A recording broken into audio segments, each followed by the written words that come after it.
Osdan başta bulalım, aynalıp koşup çıkar. Mana jaktan Abайдың ана екі сурет анау тұр ана. Ha, болсаңыз сізді білмейді. Мынау біздерге түсініп береді. Ұстазым дедіңіз ғой, митинг Рахметұлы. Сол туралы жазған романмен таныстыңыз ба? Танысың ғой? Әлем мен ескерген ғой Абай. Ол романнан тартып білем ғой деймін. Ол кісі өмірде.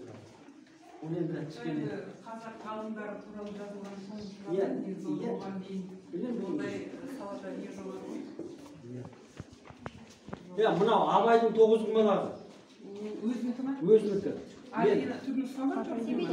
Сол оригинал ғой, сонымен жасатқан мен, арнайы, оригинал жасатқан Жидебайда бар ғой? Жидебайда менде ғана бар, басқа жоқ. Бұл жасатқаныңыз бар? Соның тура несі ғой? Кәдімгі түпнұсқа ғой, жасап шыққан ғой. Осындай мен ойнаған, міне бір. Ал мына кітап қоятын. Сонда Абайды, қазақты жабай дейді, жабай адам осында кітап қоятын шығара ма? Бізді. Мынау былай ғой, мына жер Жидебай, мына киіз үйде отырып, қараңдар, мына киіз үйде, ана Шыңғыстауы, сөйтіп бүкіл әлемдік білімді меңгерген деген символ жасаған ғой ағамыз. Сонда Абай үйде отырып, киіз үйде, бүкіл әлемдік ғылымды меңгерген. Бер сиыр, бер келемедіңдер. Кеше бізде балалар көп нәрсе шығыс әдебиеті мен Абайдың меңгерген әдебиетін біле алмай жатыр да, міне соны бір қараңдар. Абайдың рухани әлемі дегенде тұр мінекей. Сонда кеше мына шығыс әлемі біреу ақ айтты Фирдауси деп. Басқасын білмейді, жеті шайыр. Мен оқшым. Біреу айтты. Мына шайыр міне тұр ғой мінекей. Фирдауси, Қожа Хафиз. Сосын шығыс әдебиеті дегеніміз ол біз Қазақстаннан бастап бұлай қарай бәрі шығысқа жатамыз. Қазақстаннан бұлай Оралға қарай батыс Европа болады. Соны ажырата алмайды балалар. Яғни жаңа мынау тәжік, өзбек, парсы, араб, қытай бәрі шығыс әдебиеті ғой. Соны білмей жатыр. Міне көрдіңдер ме? Ана орыс әдебиетін айтады бәрі. Мына шығысты бәрі дербітікті да шығыс деп жатыр. Мынау тұр мінекей. Соны Сократты кеше ешқайсысы айтпай, мен әбден күйдірдім. Бәрі Сократтың сөзін айтады, өзін білмейді. Қараңдар, Сократ, Аристотель, мынау Абайдың оқыған кітаптарын оқыған адамдары. Мына білім аға. Көрдіңдер ме? Мынау енді Абай туралы нелер. Мына Абайды алғашқы кіміз? Айтқан Абай туралы. Мына Әлихан Бөкейханов, Ахмет Байтұрсынов, Міржақып Дулатов, Құдайберген Жұбаров ғалымдардан ең мықты айтқан кісі. Мұхтар Әуезов, Қасым Жұмалиев, Қайым Мұхамедханов кеше сұрақ беріпті, бұдан енді мектепте айтылмайды ғой. Зәки Ахметов, сосын бірі менің ұстазым, мектептасым Ахметов. Мына кісіге көп көңіл бөлдік қой, бұл кісінің жаңа Абай және шығыс деген шығарма зерттеуі бар, сол кісінің. Сол бойынша балаларға осыны дайындады. Өзім балаларымды осы бойынша Абай және шығыс. Сол сұрақ кепті айтылмай қалды. Қайым Мұхамедхановты қойып сұраққа. Орында білмей жатыр. Зәки Ахметовты білмейді оқушылар.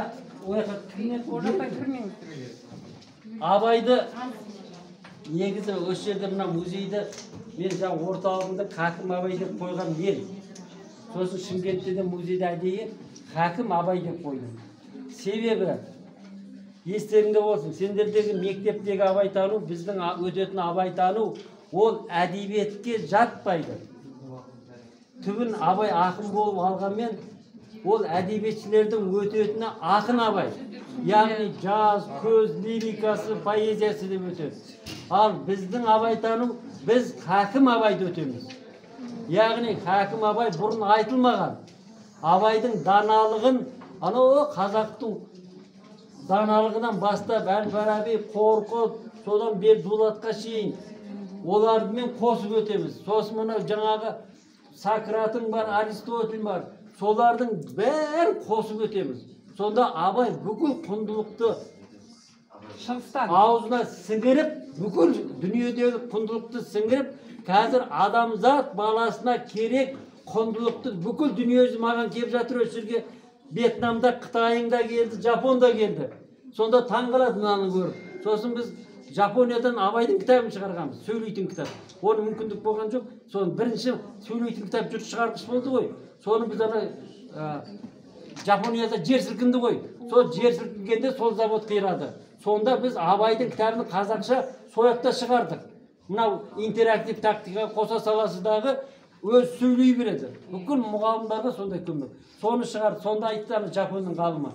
Біз өзіміздікін бүйтіп музей мен интерактив тақтаға бүйтіп данышпандарымызды әлі шығарамай жатырмыз. Сіздер де көрдің ба? Сосын ең басты нәрсе мұнда Хакім Абайда Рим папасы да келіп жатыр. Бүкіл адамгершілік қазір адам баласы рухани азғындап жатыр.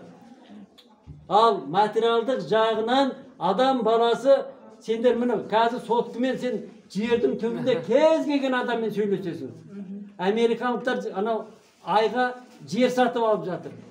Бұл материалдық құндылық.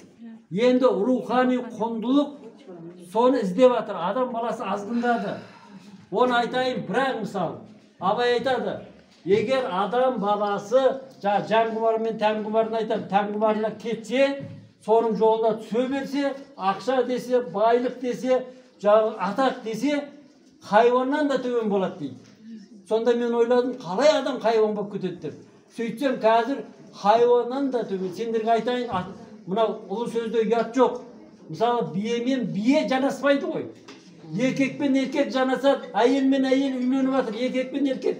Европаның қазір 12 мемлекеті кеше тағы біреу заң шығарды. Еркек пен еркек үйлене береді деп. Сөйтіп олар ана деген сөзді алып таста дейді. Себебі еркек пен еркек үйленіп жатырмыз. Анау біздің намысымызға тиеді, ана деген сөзді құртамыз деп жатыр. Бұл не? Хайуан. Мынанда төмен. Хайуан да ондай жасамайды ғой. Міне соны Абайдың айтқан. Сөйтіп қазір жұрттың бәрі неге Абайға үйіріліп жатыр? Сөйтсе сол бүкіл әлемдік адамгершілік ілімінің қаймағы, ана бұлақтан шыққан бастауы бізде сақталып, Абай оны бізге жеткізіп отыр екен.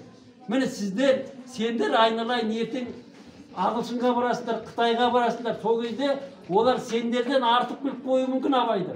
Сондықтан Абайды үйренейік, Абайды оқыңдар. Енді мынаны қараңдар, біздің енді сендерге Хакім Абай сабағы арғы беті міне. Мынаның бәрі сабақ. Яғни біз Алланың сөзі рас, жаңағы жан құмары, тән құмары, сосын үш сүю, соның бәрін мына көрнекі құрал. Біз соны өтеміз. Айтып отырмын ғой, біз ол жаз күз деген өлеңді өтпейміз, Абайдың даналығын өтеміз. Болды, енді осыны егер сұрақтар болса қойыңдар. Мына жерде себебі бұл жасалғанына 10 жылдан асты. Ауаста. Осы нәрсені сіздер сонда жаңағы Жапония арқылы цифрландыруға музей жасап қойдыңыздар? Жоқ, бұны жаңағы менің аға бүкіл қазақтың этно дизайнын, ұлттық этно дизайн негізін қалаған Аманжол Найманбай деген ағам жасап шыққан. Мына ойды қарасаңдар қазақы ғой өзі. Ананың бәрі сол этно дизайн сол кісі жасатқанымыз арнайы. Атақты адам жасаған. Мынау шам қараңдар. Мынаның Лапышкесінен басқасы Абайдың Семейдегі кітапханада отырғандағы ол кезде не? Шам. Мына сол шамның тура көшірмесі. Тек ана Лапышке ғана бөтен, оның ішінде не пілте тұрған. Мына Семейдегі міне осындай шам болып тұрған. Сонда бұл жерде Абайдың 3 нәрсесі бар. Мына Семейдегі шам, сосын анау 9 құмалақ, Абайдың ойнаған 9 құмалақ анау. Сендер қазір пластмас па көріп жүргендерің? Нағыз қазақтың 9 құмалақ анау. Оны арнайы. Сосын ана қазақтың кітап қоятын Абайдың сол. Енді бұлай айналып көріп суретке түсе беріңдер. Мына столды айналып